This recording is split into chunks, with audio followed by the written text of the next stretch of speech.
So welcome to our channel Gyapan academy. Finally सुबह के 8:30 बज चुके हैं और हम सभी लोग सीटेट उर्दू के ज़बरदस्त लाइव स्ट्रीमिंग में लाइव जुड़ चुके हैं। और सबसे पहले आप सभी लोग चैट सेक्शन में यस और नो लिख करके बताएंगे कि क्या हमारी आवाज़ आप सभी लोगों तक पहुंच पा रही है।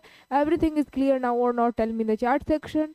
उसके बाद से आज के ज़बरदस्त क्लास की शुरुआत करेंगे हम लोग। पहले बता दीजिए ऑल ओके है, ऑडियो अच्छे से दिखाई दे रही हूँ, सुनाई दे रही हूँ, सब ठीक है ना? क्या बात है। जी हाँ, आप सभी को एक साथ वालेकुम अस्सलाम and good morning to all of you. जय हिंद। आ जाइए। सीटेट फरवरी 2026 को लेकर के जो क्लासेस चल रही थी, लगातार मैं आप सभी लोगों को प्रीवियस ईयर क्वेश्चन करा रही थी और फाइनली आज हम लोग करेंगे प्रीवियस ईयर क्वेश्चन ही, यानी कि पिछले साल के पूछे हुए सवालात को मैं लगातार पिछले कुछ वीडियोस से लगातार करा रही हूँ, पिछले कुछ क्लास से लगातार चल रहा है। और आज हम लोग जो क्वेश्चन करेंगे, जो प्रीवियस ईयर क्वेश्चन यानी कि पिछले साल के सवालात करेंगे, ये पेपर 1 एंड पेपर 2 दोनों के लिए है। और देखते हैं कि आज आप लोग 30 में 30 ला पाते हैं कि नहीं, क्योंकि आज का क्वेश्चन थोड़ा हार्ड है, याद रखिएगा। ये जो क्वेश्चन है मैं आप लोगों को पहले बता दूं, थोड़ा सा सुन लीजिए और फिर स्टार्ट करेंगे क्लास को।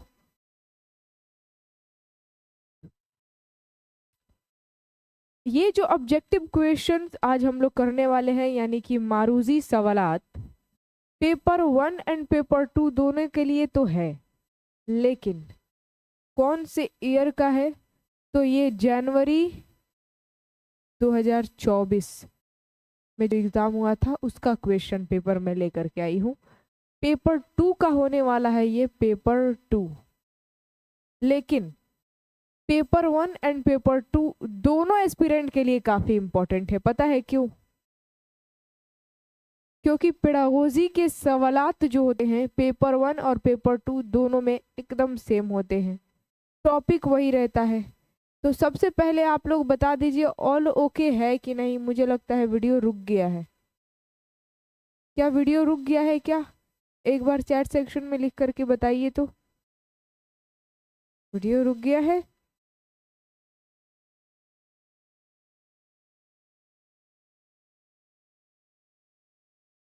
ऑल ओके है, ठीक है,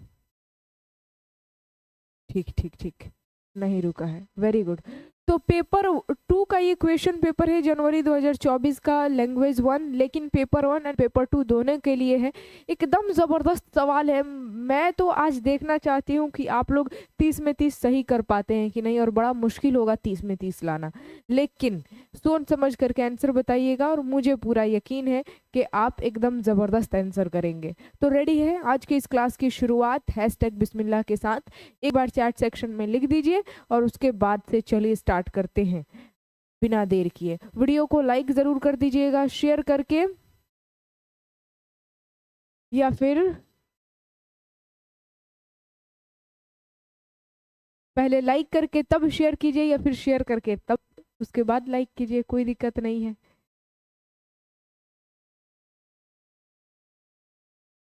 मैम 14 का है या 15 का? ईयर 2024 है ये। 2024 का क्वेश्चन पेपर मैंने दिसंबर का करा दिया है, paper 1 and paper 2, language 1 and language 2। और जुलाई 2024 का भी मैंने क्वेश्चन पेपर करा दिया है, paper 1 and paper 2, language 1 and language 2। अब ये जनवरी 2024 का पेपर 1 ऑलरेडी इसके पहले वाले क्लास में करा दी हूँ, लैंग्वेज 1, आज पेपर 2 और लैंग्वेज 1। ठीक है, तो लाइक कर दिए हैं मैम, क्या बात है। तो चलिए स्टार्ट करते हैं, जल्दी से देखते हैं कैसे कैसे सवालात हैं। रेडी, क्वेश्चन आप सभी लोगों के सामने आने जा रहा है, सवालात आपके सामने आने जा रहा है, तो तैयार हो जाइए एकदम ज़बरदस्त तरीके से आंसर बताने के लिए। और जल्दी से जरा वीडियो को, अभी लाइक की संख्या कम है, एक बार लाइक ज़रूर कर दीजिए, ठीक है। और अब आपके कॉन्टेक्ट में जितने भी लोग हैं एक बार शेयर कर दीजिए please. Do share and do like and do subscribe to our channel to be a part of our family. तो शेयर करके, यस, क्या बात है। तो चलिए स्टार्ट करते हैं आज का ये क्लास। और हमेशा की तरह सबसे पहले हिदायत दी गई रहती है कि नीचे दी हुई इबारत को पढ़ना है, यानी कि स्टार्टिंग के जो 15 क्वेश्चन होते हैं वो लैंग्वेज कंप्रेशन, इबारत और शेर, गद्यांश और पद्यांश के रहते हैं। तो वही यहाँ पर आपको हिदायत दी गई रहती है कि नीचे दी हुई गद्यांश को पढ़िए और 91 से लेकर 99 तक जो सवाल पूछे जाएंगे वो इन्हीं गद्यांश से पूछे जाएंगे, यानी कि भी इन्हीं इबारत से पूछे जाएंगे। तो देखिए यहाँ पर इबारत क्या है, इबारत बहुत ज़बरदस्त है। लिखा है कि रेडियम की कद्र हर आदमी नहीं जानता, लेकिन जिन्हें उनकी ज़रूरत पड़ती है जैसे साइंसदान और डॉक्टर, वह इसके ज़र्रे ज़र्रे की कद्र करते हैं। रेडियम से डॉक्टरी में भी बड़े बड़े काम लिए जा रहे हैं। एक साइंसदान ने 1906 ईस्वी में यह मालूम किया कि अगर शीशे की तख्ती में रेडियम की किरणें दोबारा छान ली जाए तो वह जिस्म के उन रेशों को ज़ायल कर देती है जिन पर सरतान का असर हो। जो लोग रेडियम के ज़ेर इलाज रहते हैं वह अपनी हिफाजत शीशे की वास्केटें पहनकर करते हैं। रेडियम की शुआएं बराह रास्त कोई नुकसान नहीं पहुंचाती, लेकिन आहिस्ता आहिस्ता खून को सफ़ेद और सुर्ख खले बिगाड़ देती हैं, खून का दबाव हल्का कर देती हैं, अक्सर खून की कमी भी पैदा हो जाती है, नाखून बदसूरत और उनके इर्द गिर्द चारों तरफ की खाल खुरदरी और मोटी हो जाती है। रेडियम मोटी हो जाती है। रेडियम एक्सरेज के जले हुए जख्म अच्छे कर देता है, मादे को दुरुस्त करता है। तो ये जो है ना इबारत था, यानी कि गद्यांश। अब देखिए सवाल आपके सामने सबसे पहला आ चुका है। बदसूरत का मुतजाद यानी कि अपोजिट वर्ड, उल्टा अर्थ रखने वाला शब्द क्या होगा। इस गद्यांश से सबसे पहले ग्रामर का ही क्वेश्चन आ गया और इतना हलवा सवाल। बदसूरत का अपोजिट वर्ड खूबसूरत, ऑप्शन नंबर ए। ये आसान है ना, चलिए बहुत बढ़िया। नेक्स्ट क्वेश्चन देखिए 92 नंबर। अब गद्यांश से पूछेगा, बोल रहा है कि रेडियम के एक एक जर्रे की कद्र कौन करते हैं। साइंसदान और डॉक्टर, सनतकार और किसान, सुरमायादार और ताजिर, या फिर हिसाबदान और माहिर मुआशियात। नहीं, साइंसदान और डॉक्टर, जितने भी साइंटिस्ट हैं और डॉक्टर हैं, रेडियम की एक एक जर्रे की कद्र करते हैं। तो इसका भी ऑप्शन नंबर ए हो गया। अभी तक 2 सवाल बिल्कुल सही। आगे बढ़ते हैं।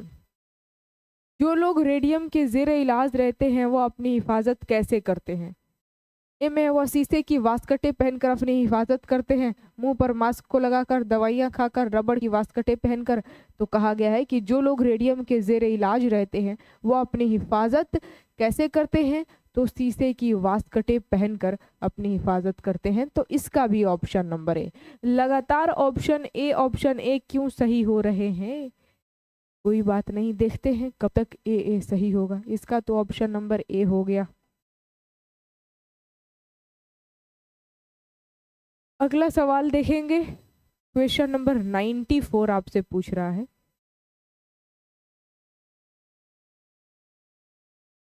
कि रेडियम हमारे जिस्म के किस हिस्से को दुरुस्त करता है, दिल को, जिगर को, मादे को, या फिर दिमाग को। तो लास्ट में ही तो कहा गया है,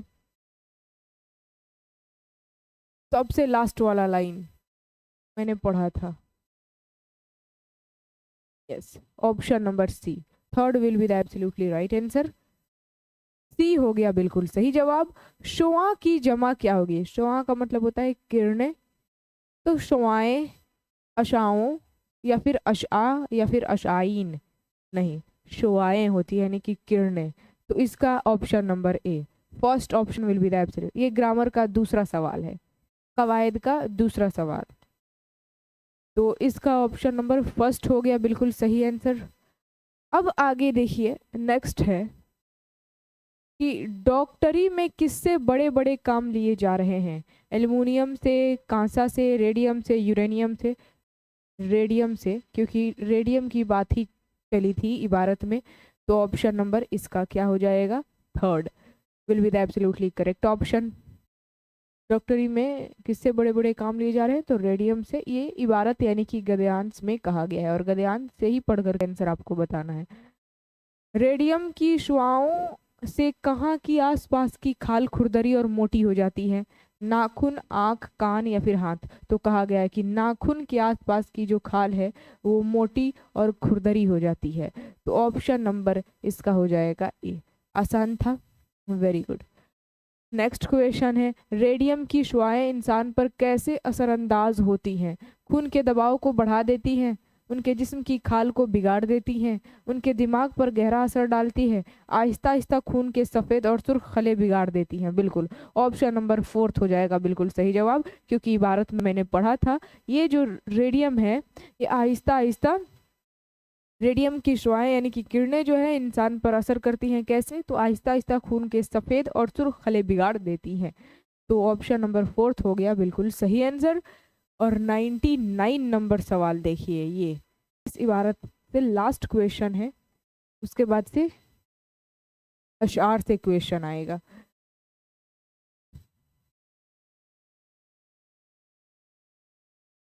डीएलएड एंट्रेंस एग्जाम 2025 का रिजल्ट आने वाला है दोस्तों। देखते हैं इस बार किसका रिजल्ट होता है। रेडियम की किरणें अगर शीशे की तख्ती में दोबारा छान ली जाए तो जिस्म के किन रेशों को ज़ायल कर देती है? जिन पर टीबी का असर हो? नहीं, जिन पर सरतान का असर हो। ये ऑप्शन नंबर सेकंड कहा गया है। Second option will be the absolutely right answer. तो ये इबारत से लेकर क्वेश्चन था 91 से लेकर 99 तक, इबारत यानी कि गद्यांश से। अब आएगा पद्यांश यानी कि अशआर दिए रहेंगे। लीजिए, अब 99 तक तो हो गया, 100 से लेकर 105 क्वेश्चन किससे रहेंगे? तो नीचे शेरी हिस्से दिए गए हैं, कुछ अशार यानी कि शेर दिए गए हैं, उसको पढ़ना है और 100 से लेकर 105 सवालों के जवाब देने हैं। ठीक, तो देखिए यहाँ पर लिखा है, कितना अच्छा है यह गांव का रास्ता, इस कड़ी धूप में छाँव का रास्ता, तब जो शादाब अशजार के दरमियाँ, किस मज़े से गुजरती हैं यह गर्मियाँ, आम के पेड़ खुशबू लुटाते हुए रोकते हैं मुझे आते जाते हुए। क्या बात है, कितना खुश रहता हूँ खेत जाते हुए, नाचते कूदते गीत गाते हुए। यह किशावा,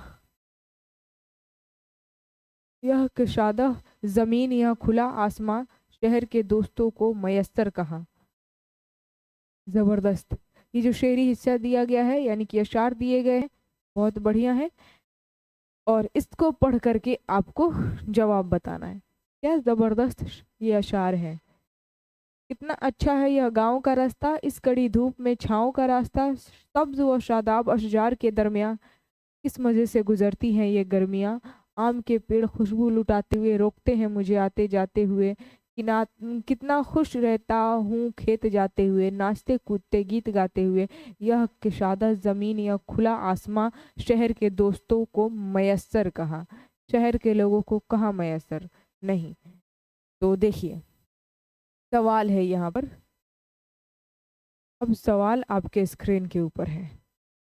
शायर को किस पेड़ की खुशबू आते जाते रोकती है? जामुन की, अमरूद की, आम की या फिर पपीते की? यहाँ पर कहा गया है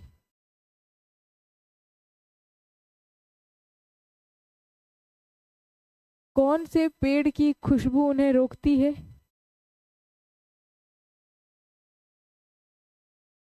आते जाते रोकती है।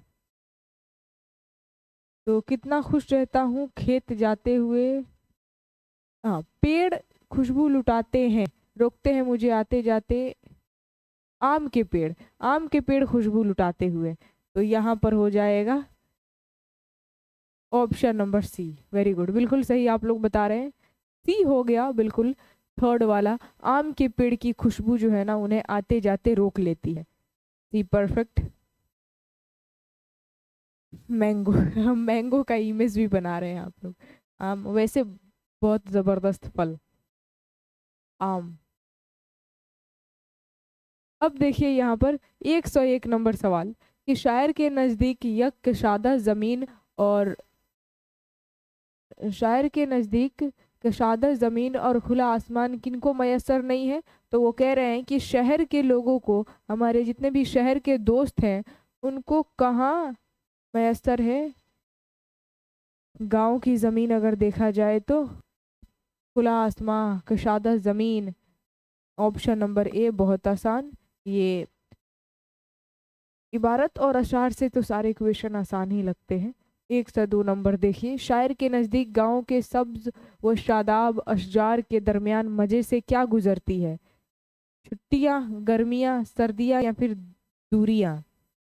तो उसमें गर्मियां ही तो कहा गया है ना।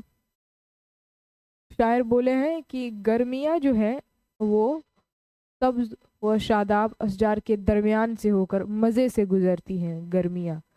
तो option number second will be the absolutely right answer. ठीक, परफेक्ट। नेक्स्ट क्वेश्चन है 103 नंबर।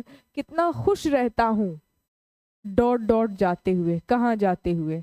शहर जाते हुए, रोज जाते हुए, बाग जाते हुए या फिर खेत जाते हुए? तो शायर ने खुद कहा है कितना खुश होता हूँ मैं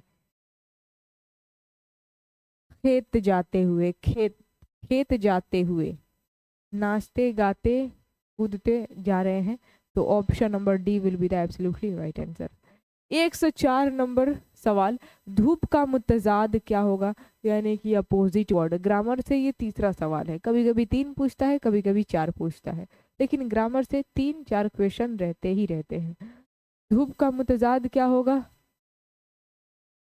छाँव, साया, परछाई, अक्स। Very good. Option number A आप लोग लगा भी रहे हैं। ए हो जाएगा बिल्कुल सही जवाब। फर्स्ट, धूप का अपोजिट वर्ड छाँव। 105 नंबर सवाल है कि शायर के नजदीक गांव का रास्ता कड़ी धूप में कैसा लगता है? छाँव का रास्ता, दुश्वार रास्ता, खुशगवार रास्ता या फिर तपिश का रास्ता? तो गांव का रास्ता अगर शायर को देखा जाए तो उनके हिसाब से शायर के नजदीक गांव का रास्ता कड़ी धूप में भी छाँव का रास्ता लगता है। तो इसका ऑप्शन नंबर ए। शायर खुद कह रहे हैं कि कड़ी धूप में भी गांव का रास्ता छाँव का रास्ता लग रहा है। Very good. सी क्यों बता रहे थे? खुशगवार रास्ता थोड़ो ना कहा गया है, छाँव का रास्ता कहा गया है। Very good. तो यहाँ पर ऑप्शन नंबर ए। 105, 91 से लेकर 105 तक अभी 15 क्वेश्चन हुए हैं। बताइए तो 15 में 15 आपका सही हुआ है। अब 106 से लेकर 120 तक ये जो 15 क्वेश्चन होंगे ना, ये पेडागोजी के होंगे। किसके? तो पेडागोजी के। तो तैयार हो जाइए पेडागोजी के लिए, क्योंकि पेडागोजी का आज बहुत डिफिकल्ट सवाल है। सोच समझ करके आंसर बताइएगा। क्या बात है, अभी तक 15 में 15 आ गया है। Very good. अब जो भी गलती होगा वो पेडागोजी में होगा, और आज डिफिकल्ट सवाल है तो सोच समझ करके आंसर बताइएगा। चलिए फिर स्टार्ट करते हैं। पेडागोजी का पहला सवाल आपके स्क्रीन के ऊपर।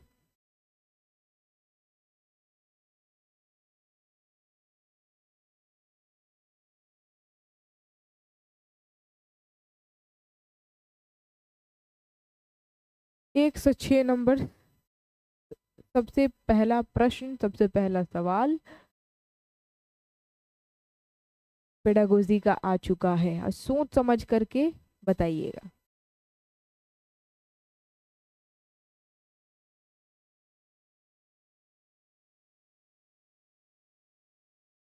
देखिए, कोझिकोड में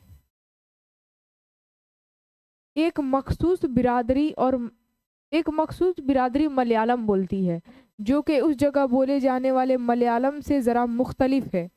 मखसूस बिरादरी के ज़रिए बोली जाने वाली मलयालम को क्या कहेंगे? मलयालम की 2 किस्में, मलयालम की इलाकाई बोली, मलयालम की समाजी बोली, या फिर वह 2 मुख्तलिफ ज़बानें हैं? तो याद रखिएगा यहाँ पर क्या बोल रहा है, ध्यान से सुनिए। सी आ रहा है सबका? ठीक है। ऑफ कोर्स जो लोग सी लगा रहे हैं सोच समझ करके यहाँ पर आंसर टिक किए हैं। कोझिकोड में एक मखसूस बिरादरी जो है ना मलयालम बोलती है, जो कि उस जगह बोली जाने वाली मलयालम से ज़रा मुख्तलिफ है, थोड़ा सा अलग है। मखसूस बिरादरी के ज़रिए बोली जाने वाली मलयालम को ये कहेंगे मलयालम की समाजी बोली। Option number C will be the absolutely right answer. ठीक है, क्योंकि थोड़ा सा मुख्तलिफ हो गया है, थोड़ा सा बदलाव, थोड़ा सा विभिन्नता आ जाती है। मलयालम से थोड़ा अलग हट करके वो जो मखसूस बिरादरी है वहाँ के लोग बोल रहे हैं, तो थोड़ा सा डिफरेंस है, तो उसको समाजी बोली ही कहेंगे, क्योंकि बोली सिर्फ बोली जाती है, उसका कोई लिखित रूप नहीं है। थोड़ा सा बदलाव हो जाता है, यहाँ से कुछ किलोमीटर जाएंगे दूर तो लैंग्वेज में, लहजे में परिवर्तन हो जाता है, अजीब सी भाषाएं बोली जाती हैं। ठीक है, तो ऑप्शन नंबर सी, मलयालम की समाजी बोली। ठीक, नेक्स्ट क्वेश्चन है 1 से 7 नंबर, बहुत अच्छा सवाल। आमोजगार को मुख्तलिफ ग्रुप में दर्ज झैल आमोजशी काम दिया गया था, यानी कि निम्नलिखित कुछ काम दिए गए थे जिससे वो कुछ सीखें। मालूम कीजिए कि लफ्जियात की आमोजिश को क्या कहते हैं। इन लफ्ज़ों और जुमलों को मालूम कीजिए जो दर्ज झैल लफ्ज़ों से मुताल्लिक हों। ख़ानदान, रिश्तेदारी और एहसास, ये 3 लफ्ज़ दिए गए हैं। अब आपको बताना है कि इन लफ्जियात की आमोजिश को आप क्या कहेंगे। ए में दिया है मौज़ियाती अल्फाज, लफ्ज़ों का मजमुआ, मौजमुओं की लफ्जियात, या फिर लफ्ज़ का दाम, या फिर सिलसिला। अब फिर से एक बार मैं क्वेश्चन को पढ़ूंगी ताकि बढ़िया से आप लोगों को चीज़ें समझ में आए। देखिए, आमोजगारों को मुख्तलिफ ग्रुप में दर्ज झैल आमोजिशी काम दिया गया, यानी कि जितने भी स्टूडेंट हैं उनको अलग अलग ग्रुप में बांट दिया गया था और कुछ काम दिए गए थे। मालूम कीजिए कि लफ्जियात की आमोजिश को क्या कहते हैं, यानी कि जो लफ्जियात दिए गए हैं यहाँ पर लिख दिया गया है कि इन लफ्ज़ों या जुमलों को मालूम कीजिए। ये हैं जो दर्ज झैल लफ्ज़ों से मुताल्लिक हैं। ख़ानदान है, रिश्तेदारी है और एहसास है, यानी कि ये टॉपिक है, ये लफ्ज़ दे दिए गए हैं, इसी से मुताल्लिक लफ्ज़ हैं, जुमले हैं, यानी कि जो अलग अलग ग्रुप में बच्चों को बांटा गया है ना, इसी से मुताल्लिक लफ्ज़ और जुमलों का काम दिया गया है उन्हें।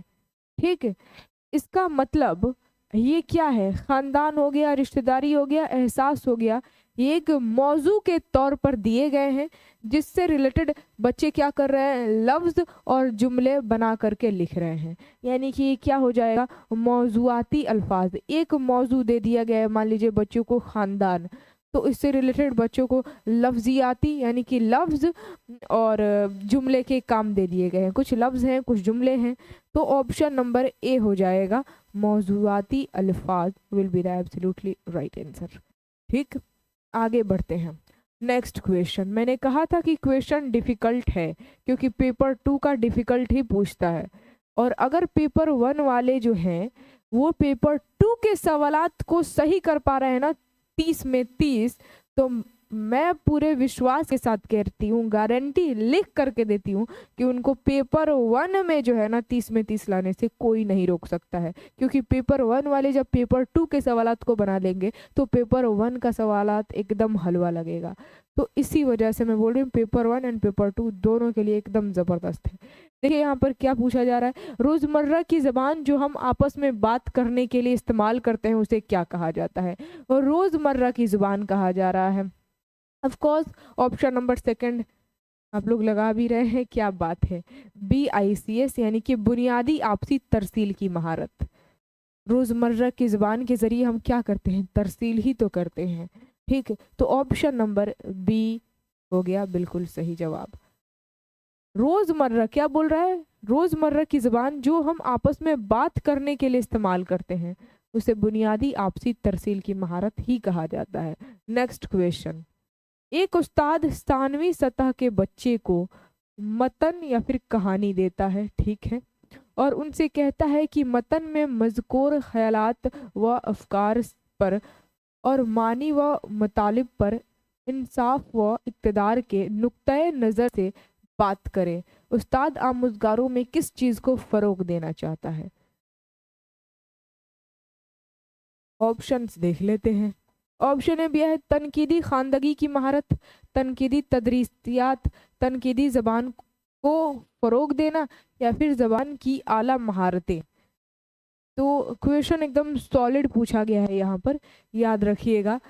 शिक्षक जो है बच्चे को क्या कर रहा है, सानवी सतह के बच्चे को एक मतन या फिर कहानी दे रहा है और उससे ये कहता है कि मतन में मज़कूरा ख़यालात व अख़बार पर और मानी व मताले पर इंसाफ व इक़्तिदार के नुक्ते नज़र से बात करे। यानी कि जो उस कहानी में या फिर वो जो चैप्टर है, जो टॉपिक है, उसमें जो भी बात कही गई है, ख़यालात वो उसमें जो भी जज्बात को दिखाया गया है, उसके जो भी मानी और मतलब निकल रहे हैं, उस पर इंसाफ व इक़्तिदार के नुक्ते नज़र से बात करे, कितना सही है कितना गलत है, ठीक है, इस पर बात करें। यानी कि शिक्षक चाहता है कि बच्चों में क्या हो, तनकीदी खानदगी की महारतें डेवलप हो, बच्चा समझे कि क्या सही है और क्या गलत है। तनकीद का मतलब यही होता है, ठीक है। तो तनकीदी खानदगी की महारतें को फरोग यानी कि बढ़ावा देने के लिए उस्ताद जो है ना बच्चों से ये करवा रहा है। तो option number A will be the, क्या बात है, मेहरबानों ने लिख दिया critical reading skills, very good. तनकीदी यानी कि क्रिटिकल, खानदगी यानी कि रीडिंग, महारत यानी कि स्किल्स, क्रिटिकल रीडिंग स्किल्स। आगे बढ़ते हैं, अगला सवाल 110 नंबर कि कवायद की तदरीस व आमोजिश में तरीके अमल की मालूमात है। कवायदी मशकों को बरतने के तरीके का इल्म, कवायदी मशकों की जानकारी, कवायदी मशकों के उसूल की जानकारी, या फिर ज़बान और उसकी सकाफत का इल्म, बताइए।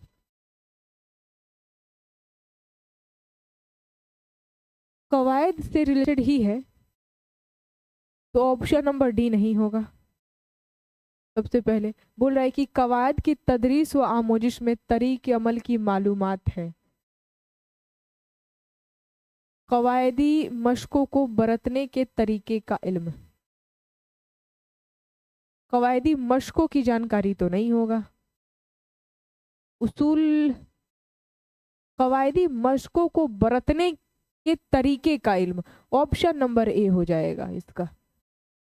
ए will be the absolute first option बिल्कुल सही है, ठीक है। कवायद की तदरीस यानी कि शिक्षण व अधिगम में तरीके अमल की मालूमात, कवायदी मशकों को बरतने के तरीके का इल्म, ये इम्पोर्टेंट है। आगे बढ़ते हैं, अगला सवाल 7वीं जमात का उस्ताद जोड़ों में की जाने वाली सरगर्मी अंजाम देता है जिसमें हर जोड़े को 10 जुमले की कहानी दी जाती है, ठीक। जोड़े में एक कहानी के पहले जुमले को पढ़कर सुनाता है, जोड़े में एक कहानी के पहले जुमले को पढ़कर सुनाता है और दूसरा उस जुमले को लिखता है, फिर दूसरा जुमला पढ़ता है और पहला उस जुमले को लिखता है। इस तरह पूरी कहानी मुकम्मल होती है, फिर वह असल मतन से तहरीर करदा जुमलों को मिलाते हैं। इस सरगर्मी को क्या कहते हैं? अच्छा, कुछ समझ में आया? यहाँ पर जो 7वीं क्लास का शिक्षक है वो बच्चों को पेयर में बांट दिया है, यानी कि 2 बच्चों को एक साथ, 2 बच्चों को एक साथ कर दिया है। और उसके बाद से क्या कर दिया है, वो बोला है कि हर जोड़े को 10 जुमले की कहानी दी गई, यानी कि जितने भी 2-2 बच्चे के ग्रुप बने हैं, 2-2 बच्चे के पेयर जोड़े बने हैं, तो हर बच्चे के ग्रुप को, जोड़े को क्या दिया गया है, 10 जुमले का एक कहानी दे दिया गया है। शिक्षक ने कहानी दे दी है जिसमें 10 जुमले यानी कि 10 सेंटेंस है।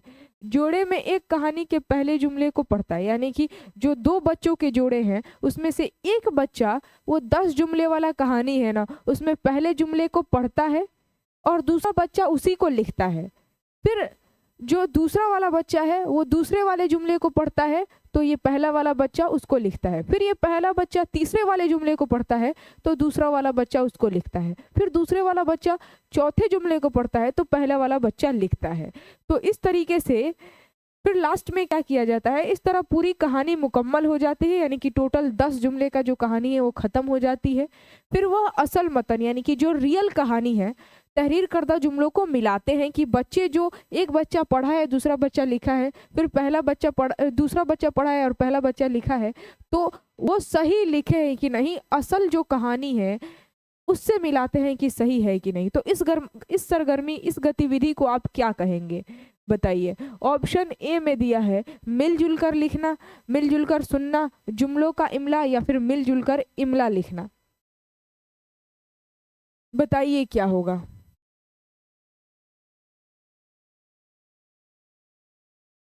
मिलजुल कर सुनना भी नहीं होगा, मिलजुल कर इमला लिखना। Option number D will be the absolutely right answer. मिलजुल करके इमला लिखना इसको कहा जाता है, क्योंकि इससे क्या पता चल रहा है, लास्ट में जो रियल वाली कहानी है फिर वह असल मतन तहरीर करदा जुमलों को मिलाते हैं। जो बच्चे लिखे हैं लास्ट में क्या करते हैं, रियल जो कहानी है उसको मिलाते हैं कि वो लोग सही लिखे हैं कि नहीं। तो मिलजुल कर वो इमला लिख रहे हैं एक तरह से। Option number D will be the absolutely right answer. आगे बढ़ते हैं 112 नंबर सवाल कि दर्ज झैल में से कौन इशारती जुबान के बारे में सही नहीं है। इशारती ज़बान के बारे में सही नहीं है ये पूछा है। इशारती ज़बान की बहुत सी किस्में होती है। इशारती ज़बान फितरी ज़बान है। इशारती ज़बान के कवायद नहीं होते हैं। इशारती ज़बान के भी कवायद होते हैं। बताइए क्या होगा। इशारती ज़बान पूछा जा रहा है।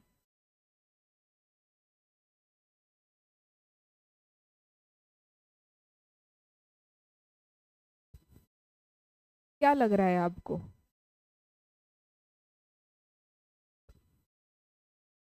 सी, परफेक्ट, बिल्कुल सही है। इशारती ज़बान के कवायद नहीं होते हैं, ये जो जुमला है ये गलत है। ये कैसे हो सकता है, कवायद का मतलब नियम और कानूनी होता है ना। तो बिना आप इशारा के नियम, इशारती जो जुबान है उसके नियम कानून को समझेंगे नहीं तब तक आप इशारा की ज़बान को कैसे समझेंगे। तो option number C will be the absolutely right answer, बिल्कुल सही जवाब। निगेटिव पूछा है तो निगेटिव ही तो है, कौन सही नहीं है। तो इशारती ज़बान के कवायद नहीं होते हैं।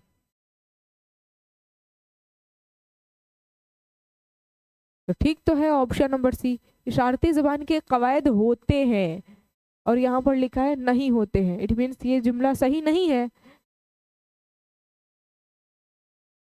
से लिसानी फॉर्मूला के जुमन में कौन सा दुरुस्त है बताइए। ये में दिया है मादरी ज़बान पहला, दूसरा है घर की ज़बान और तीसरा है इलाकाई ज़बान बतौर पहली ज़बान। यहाँ पर क्योंकि सिलेसानी फॉर्मूला त्रिभाषा सूत्र, इसमें 3 भाषा होंगे तो पहला दूसरा तीसरा दे दिया है। इसमें पहले पर अंग्रेजी दिया है, दूसरे पर हिंदी और तीसरे पर घर की ज़बान या फिर मकामी ज़बान बतौर पहली ज़बान। अच्छा उल्टा दिया है यहाँ पर, रुकिए उल्टा कर दिया है, वेट वेट।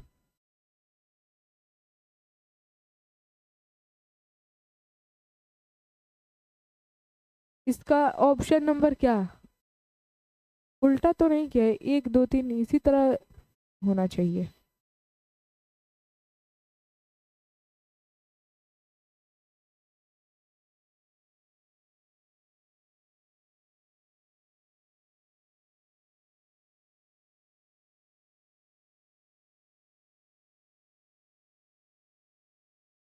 पहला ये हो गया, ठीक है, इसी सीक्वेंस में रहेगा क्योंकि इसी साइड से तो जा रहा है ना। बहुत बढ़िया। अंग्रेजी ज़बान, हिंदी दूसरा और तीसरा घर की ज़बान या फिर मकामी ज़बान। पहला है मादरी ज़बान, दूसरा है घर की ज़बान और तीसरा है हिंदी बतौर पहली ज़बान। नहीं, लास्ट वाला देखिए क्या बोल रहा है, पहला मादरी ज़बान दूसरा, यहाँ पर पहला दूसरा नहीं, पहला दूसरा ये नहीं कीजिए, इसमें खुद लिखा है पहली ज़बान के तौर पर क्या। सोच समझ करके आंसर पहले बताइए, रुकिए 1 मिनट वेट। देखिए यहाँ पर क्या बोल रहा है, से लिसानी फॉर्मूला के तहत ही तो बताना है जिसमें 3 भाषाएं आती हैं। तो बस लास्ट वाला देखिए क्योंकि लास्ट वाले में बता दिया है पहली ज़बान के तौर पर कौन। तो देखिए ऑप्शन डी से शुरू करते हैं, मादरी ज़बान घर की ज़बान अंग्रेजी बतौर पहली ज़बान। यहाँ पर क्या लिखा है, पहली ज़बान, यानी कि पहले नंबर पर अंग्रेजी ज़बान आएगी, इंग्लिश आएगा। तो पहले ज़बान पर कभी भी इंग्लिश नहीं आएगा, तो ऑप्शन नंबर डी को कट कीजिए। यहाँ पर हिंदी बतौर पहली ज़बान, पहले ज़बान पर हिंदी आएगा नहीं आएगा, ऑप्शन नंबर सी भी कट कर दीजिए। मकामी ज़बान बतौर पहली ज़बान, ये ठीक लग रहा है। और यहाँ पर देखिए इलाकाई ज़बान मादरी घर की जबान, लेकिन हाँ हाँ ठीक है ठीक है। ऑप्शन नंबर सेकंड वाला भी नहीं होगा, क्यों? क्योंकि मकामी जबान बतौर पहली जबान, मकामी जबान को ही घर की जबान कहते हैं और उसी को हिंदी कहते हैं और उसी को अंग्रेजी कहते हैं? नहीं, यहाँ पर इलाकाई ज़बान को ही घर की ज़बान और घर की ज़बान को ही मादरी ज़बान कहते हैं और वही पहली ज़बान होती है। त्रिभाषा में समझ में आया? यहाँ पर बहुत ही घुमा करके पूछा है, यही होता है। पेपर 2 में आसानी से नहीं पूछता है, पेपर 2 में थोड़ा घुमा फिरा के पूछता है, डायरेक्ट नहीं पूछेगा, और वही पेपर 1 में आसान में पूछता है। तो ये पेपर 2 वाले थोड़ा सा दिमाग लगा करके और सही आंसर टिक कीजिएगा। तो यहाँ पर ये पूछा था कि सिर्फ पहली जबान दिया था, तो पहली जबान के तौर पर यहाँ पर अंग्रेजी कैसे हो जाएगी? त्रिभाषा सूत्र में 3 भाषाएं होती है। अगर देखा जाए त्रिभाषा सूत्र यानी कि 3 लैंग्वेज फार्मूला से लिसानी फार्मूला में पहला, दूसरा और तीसरा 3 भाषाएं होती है। पहले पे मादरी जबान, दूसरे पर हिंदी या फिर जो भी 22 भाषाएं दर्ज है भारतीय संविधान यानी कि हिंदुस्तानी आईन में वो, और तीसरी जबान में भी कोई वो ऑप्शनल है, इंग्लिश हो सकता है, उड़िया हो सकता है, बंगाली, जो भी एक अलग से बच्चा सीखना चाहे। लेकिन यहाँ पर पहली जबान पर क्या आ जाएगी? मादरी जबान, जो बच्चे की मातृभाषा है, जो बच्चा घर पर सीखा है। तो पहली जबान के तौर पर अंग्रेजी दिया है, तो ये से लिसानी फॉर्मूला के तहत गलत हो जाएगा। और पहली जबान को हिंदी जबान बोल रहा है और उसी को घर की जबान और उसी को मादरी जबान बोल रहा है, लेकिन हर बच्चे के साथ ऐसा नहीं है। हर बच्चे के साथ किसी का पहली जबान भोजपुरी हो सकता है, मादरी जबान भोजपुरी हो सकता है, तो सी भी नहीं होगा। और यहाँ पर देखिए, पहली जबान बतौर मकामी जबान, यानी कि पहली जबान के तौर पर मकामी जबान ठीक है, लेकिन मकामी जबान को घर की जबान कह रहा है और घर की जबान को ही हिंदी कह रहा है और उसी को इंग्लिश कह रहा है, तो ये कैसे हो जाएगा? इसी वजह से ऑप्शन नंबर ए हो गया बिल्कुल सही जवाब। यहाँ पर पहली जबान के तौर पर बोला गया है कि इलाकाई जबान, और इलाकाई जबान का मतलब घर की जबान, और घर का जबान मतलब बच्चे की मादरी जबान। तो पहले नंबर पर बच्चे की मादरी जबान ही आती है। ठीक है, तो अब समझ में आया? समझ गए, वेरी गुड। चलिए अब आगे बढ़ते हैं, 114 नंबर सवाल।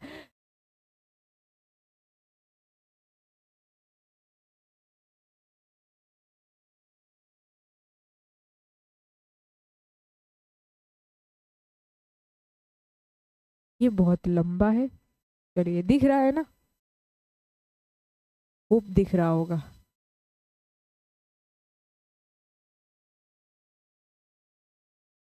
छोटा छोटा दिख रहा है? क्लियरली दिख रहा है कि जूम कर दो? बाकी जूम करूंगी तो 2 ऑप्शन कट जाएंगे।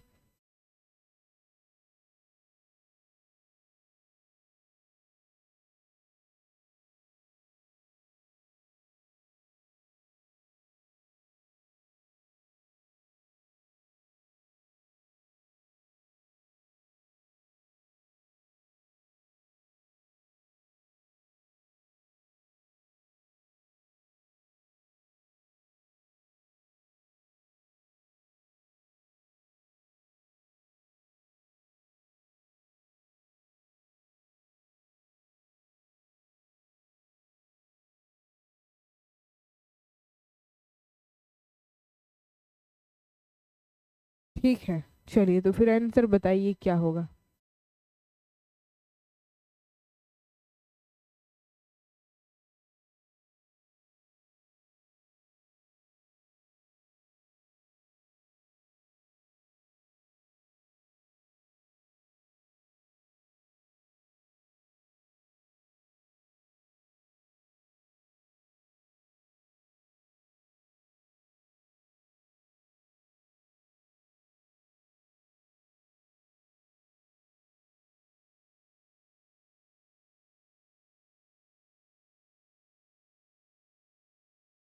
चलिए, तो यहाँ पर क्या बोल रहा है सवाल? 140, जूम जूम जूम, थोड़ा और जूम, इतना ठीक है, लीजिए, इतना ठीक है।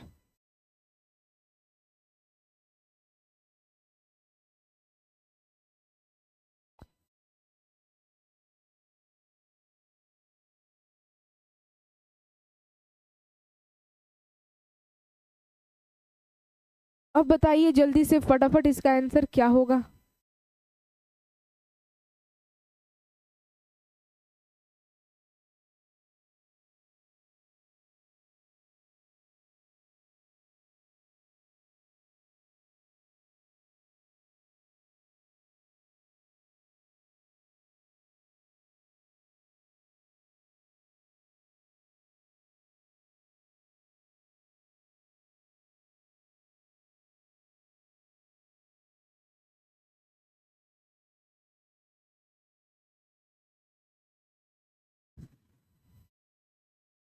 ऑप्शन नंबर सी लगा रहे हैं, चलिए देखते हैं क्या बोल रहे हैं। तदार की तदरीस इक्तदार की तदरीस होती है इन आमोजगारों के लिए, उन आमोजगारों के लिए जिन्हें ज़बान की आमोजिश के मुतय्यन पहलुओं पर तवज्जो देने की ज़रूरत होती है, ज़रूरत होती है, या फिर उन उसातिज़ा के लिए जिन्हें अपनी तदरीस में मखसूस तलबा की के लिए तब्दीली लाने की ज़रूरत होती है जो ज़बान सीखना चाहते हैं, या फिर उन आमोजगारों और उसातिज़ा के लिए जो अपनी तदरीसी व आमोजी हिकमत अमली को समझना, तब्दीली लाना और बेहतरी लाना चाहते हैं, या फिर डी दिया है, रुकिए, डी में दिया है उन आमोजगारों के लिए और असातिज़ा के लिए जो ज़बान के पर्चे के इम्तहानात में अपना नंबर बढ़ाना चाहते हैं। तो इसका आप लोग सी लगा रहे हैं, कंफर्म? क्या बात है, कितने ज़बरदस्त तरीके से सही आंसर आप लोग बता कैसे दिए, बिल्कुल सही है। उन आमोजगारों और उसातिज़ा यानी कि बच्चों और शिक्षकों के लिए जो अपनी तदरीसी व आमोजिशी हिकमत अमली को समझना, तब्दीली लाना और बेहतरी लाना चाहते हैं। तो ऑप्शन नंबर सी हो गया बिल्कुल सही बिल्कुल ठीक है, ऑप्शन नंबर सी। आगे बढ़ते हैं। 115 नंबर सवाल है कि तदरीस का वह तरीका जिसमें उस्ताद सॉरी तदरीस का वह तरीका जिसमें उस्ताद जो है और 4 तलबा एक इज्तिमाई आमोजिशी ग्रुप बनाते हैं, ठीक, जिसमें सब के रोल अलहदा होते हैं, किरदार अलग अलग होते हैं, मतन के मवाद पर मुकालमा होता है, ठीक है, जिससे तफहीम मतन के मुताले में बेहतरी करती है, और इस तरीके को कहा जाता है कवायद तर्जुमे का तरीका, बाहमी तदरीस, साख्तियाती तदरीस या साख्तियाती तरीका, या फिर मिसाली मुताला। तो देखिए यहाँ पर जो है इस सवाल का जो सही जवाब होगा, क्यों, क्योंकि यहाँ पर उस्ताद और 4 तलबा एक इज्तिमाई आमोजिशी ग्रुप बनाते हैं जिसमें सब रोल अलहदा होते हैं, यानी कि सबका अपना, सबके रोल जो होते हैं ना अलग अलग होते हैं, मतन के मवाद पर मुकालमा होता है, ठीक है, और जिससे तफहीम मतन के मुताले में बेहतरी करती है, जिससे तफहीम मतन के मुताले में बेहतरी करती है। इस तरीके को कवायद तर्जुमे का तरीका तो नहीं कहा जाएगा, ऑप्शन नंबर ए भी नहीं होगा, डी भी नहीं होगा, साख्तियाती तरीका सी और बी में से ही हो सकता है, बी, वेरी गुड। इसको ना बाहमी तदरीस कहा जाएगा, सेकंड ऑप्शन विल, साख्तियाती तरीका भी नहीं होगा, क्योंकि 4 स्टूडेंट है, छात्र मिलकर के ग्रुप बनाते हैं और सबका रोल अलग अलग होता है, मतन जो चैप्टर है उसी के मवाद पर मुकालमा होते हैं, जो भी स्क्रिप्ट होता है वो, और जिससे तफहीम जो है मतन के मुताले में बेहतरी करती है, तो इस तरीके को बाहमी तदरीस ही कहा जाता है, ऑप्शन नंबर बी। अगला सवाल, उस्ताद तलबा को अंग्रेज़ी में एक कहानी सुनाता है और तलबा से ग्रुप में काम करने और मालूम ज़बान में कहानी को बताने के लिए कहता है, और फिर क्लास की मुश्तरका ज़बान में कहानी बताने के लिए कहता है। इस तरह की तदरीसियाती हिकमत अमली को क्या कहेंगे? माओराए ज़बान, कसीर लिसानी पॉलिसी, कसीर लिसानी तदरीस, या फिर ज़बान का हुसूल।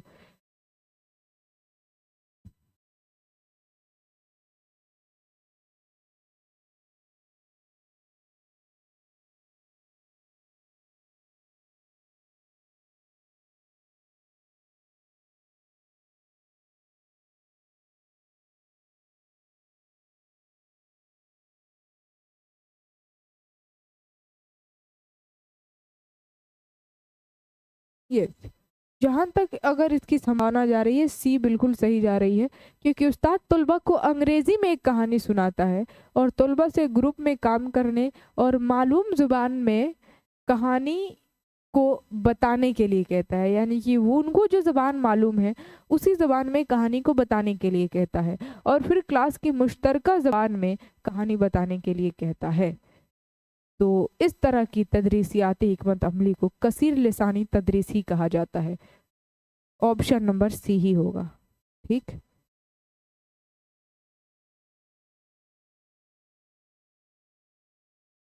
अगला सवाल है 117 नंबर। आमुज़गार मखसूस मालूमात के उसूल के लिए अखबार में शाये खबर को पढ़ता है, इस तरह के मुताले को क्या कहेंगे? बताइए।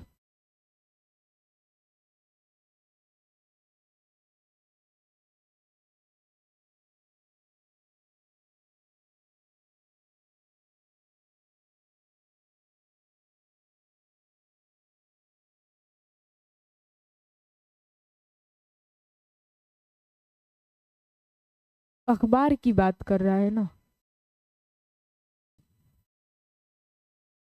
और वो भी नहीं तो क्या बोला जा रहा है? मखसूस मालूमात। मखसूस मालूमात के उसूल के लिए अखबार में शाये खबर को पढ़ता है, यानी कि वो गौर से पढ़ रहा है। तनकीदी मुताला तो नहीं होगा और सरसरी मुताला बिल्कुल भी नहीं। उसको गैर मुताला कहेंगे। बच्चा सॉरी, बच्चा तो नहीं, आमोजगार, हाँ शिक्षार्थी की बात की जा रही है। तो ऑप्शन नंबर सी होगा। बी कैसे हो जाएगा? सरसरी मुताला। सरसरी मुताला उसको कहते हैं जब एकदम फास्ट पढ़ा जाए, एकदम फास्ट, उसको सरसरी मुताला, एकदम जल्दी जल्दी जल्दी जल्दी। इसमें बोला जा रहा है कि जो आमोजगार है, सीखने वाला व्यक्ति, वो मखसूस मालूमात के हुसूल के लिए कुछ जानना चाहता है, डीपली कुछ जानकारी जानना चाहता है, तो वो हासिल करने के लिए अखबार में शाये खबर को पढ़ता है। अखबार में प्रकाशित जो खबर हुए हैं उसको पढ़ रहा है डीपली। तो इस तरह के मुताले को गैर मुताला ही कहते हैं जब डीपली पढ़ा जाए। अगला सवाल 118 नंबर की।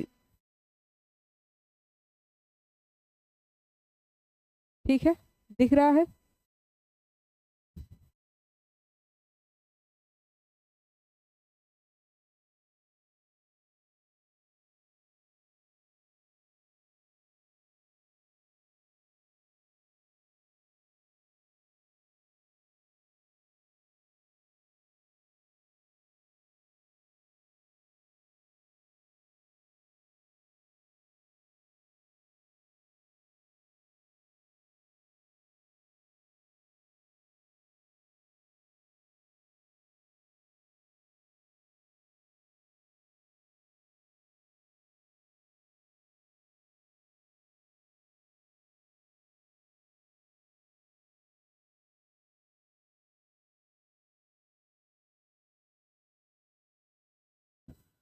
देखिए सवाल क्या बोल रहा है। साइड मैम, ठीक है, साइड हो जा रहे हैं। सवाल बोल रहा है बैन लिसानी शनाख्त क्या है? ऑप्शन ए में दिया है कि आमुज़गार का फैसला कि मुकामी ज़बान और हदफ़ ज़बान में कुछ चीज़ें मुश्तरक होती हैं। मकामी ज़बान और हदफ़ ज़बान में कुछ चीज़ें मुश्तरक होती हैं। ठीक, और दूसरा है आमुज़गार का फैसला कि मकामी ज़बान और हदफ़ ज़बान में कुछ चीज़ें मुश्तरक नहीं होती हैं। नहीं, ये सेकंड नहीं होगा। आमुज़गार का फैसला कि मकामी ज़बान का इल्म दूसरी ज़बान की आमोजिश में मखल होती है, रुकावट। नहीं, ऑप्शन नंबर सी भी नहीं होगा। आमुज़गार की समझ के मुख्तलिफ ज़बानें सीखने के लिए मुख्तलिफ सलाहियतें दरकार होती हैं। नहीं, ये भी नहीं होगा। ठीक है, ऑप्शन ए सही लग रहा था। 118 का ऑप्शन नंबर ए होगा। ठीक है, option number first will be the absolutely right answer. And second last question ये है, बहुत लंबा। सुरैया छठी जमात की तालिबा है, यानी कि एक छात्रा है जो जालंधर पंजाब से तमिलनाडु के मादरी जबान मादुराई अपने वालिद साहब के साथ मुंतकल हो जाती है। अच्छा, तमिलनाडु के कोई जगह होगा, मादुराई अपने वालिद साहब के साथ वहाँ पर रहने लगती है। पंजाबी उसकी मादरी ज़बान है और उसने अंग्रेज़ी स्कूल में बतौर दूसरी ज़बान पढ़ी है। ठीक है, वह अपने पड़ोस से सीख कर तमिल बोल और पढ़ सकती है।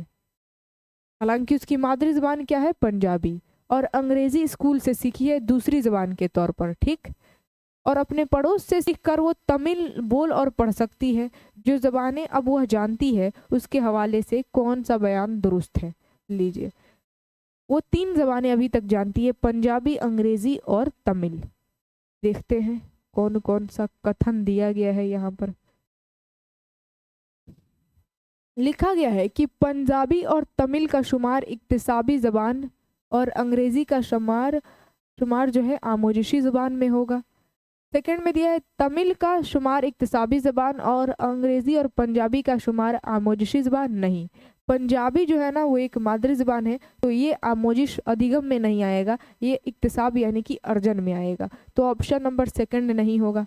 पंजाबी, अंग्रेज़ी, तमिल तीनों का शुमार आमोजिशी ज़बान में नहीं, ये गलत। तीनों का अधिगम कैसे हो जाएगा? जबकि पंजाबी उसकी मादरी ज़बान है, तो पंजाबी का इक्तिसाब यानी कि अर्जन होगा।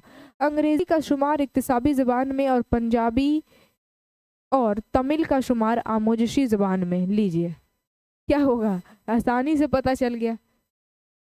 ऑप्शन नंबर डी भी नहीं होगा। यहाँ पर बोल रहा है कि अंग्रेज़ी का शुमार, अंग्रेज़ी का अर्जन और पंजाबी और तमिल का अधिगम नहीं, ऑप्शन नंबर डी भी नहीं होगा। पंजाबी और तमिल का, क्योंकि पंजाबी उसकी मादरी ज़ुबान है यानी कि इक्तिसाब हुआ है, अर्जन हुआ है, और तमिल भी अपने आस पड़ोस, अपने जहाँ पर वो नई जगह तमिलनाडु में शिफ्ट हुई तो वहाँ के लोग बोल रहे थे तो वो सीख गई, तो वहाँ पर भी क्या हुआ, तमिल और पंजाबी का इक्तिसाब यानी कि अर्जन हो गया। लेकिन अंग्रेज़ी उसने स्कूल से सीखा है दूसरी ज़बान के तौर पर, यानी कि अंग्रेज़ी का आमोजिश अधिगम हुआ है, तो ऑप्शन नंबर ए हो जाएगा।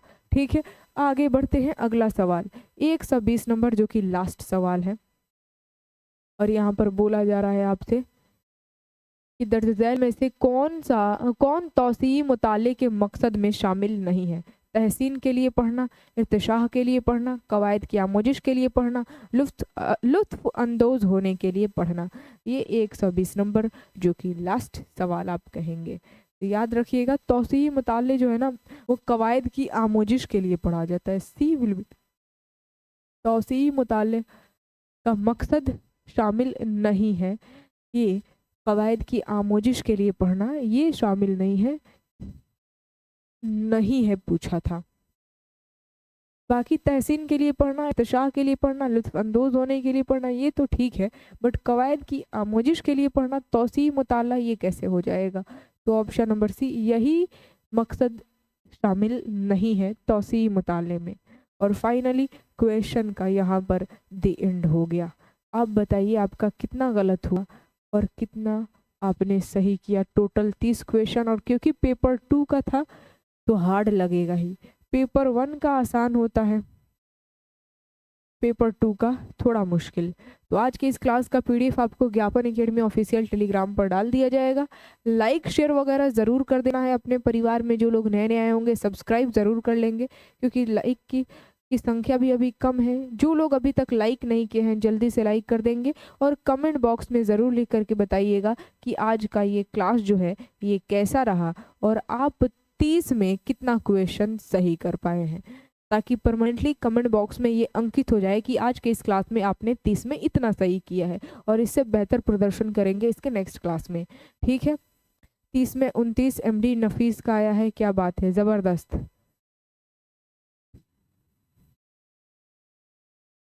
एमडी परवेज़ का 30 में 28, एमडी इकबाल का 30 में, अच्छा एमडी परवेज़ का 30 में 26, एमडी इकबाल का 30 में 28, जीनत परवीन का 30 में 27। Very good. तो ये 1-2 गलत हो रहे हैं, कोई बात नहीं है, धीरे धीरे जैसे जैसे क्लासेस ये आगे बढ़ती चली जाएंगी स्कोर भी बढ़ते चले जाएंगे, क्योंकि हर क्लास में एक नई चीज़, एक नया अनुभव मिलता है। ठीक, तो चलिए अब मैं मिलती हूँ इसके नेक्स्ट क्लास में। शाम को 4 बजे से कार्यालय परिचारी हिंदी का क्लास चलेगा, एकदम ज़बरदस्त। तो आप सभी लोग तैयार रहिएगा, जितने भी कार्यालय परिचारी वाले एस्पिरेंट हैं। ठीक है, तो विदा लेती हूँ मैं आप सभी लोगों से। हंसते रहिए, मुस्कुराते रहिए, स्वस्थ रहिए, मस्त रहिए, अपने जीवन में खुशहाल रहिए, और वीडियो को लाइक शेयर वगैरह ज़रूर कीजिएगा, और कमेंट बॉक्स में ज़रूर लिख करके बताइएगा कि आज का ये क्लास कैसा रहा। अच्छा लगा तो भी, और चीज़ें समझ में नहीं आई तो भी लिख करके ज़रूर बताइएगा। बाय बाय, टेक केयर, जय हिंद और खुदा हाफिज़।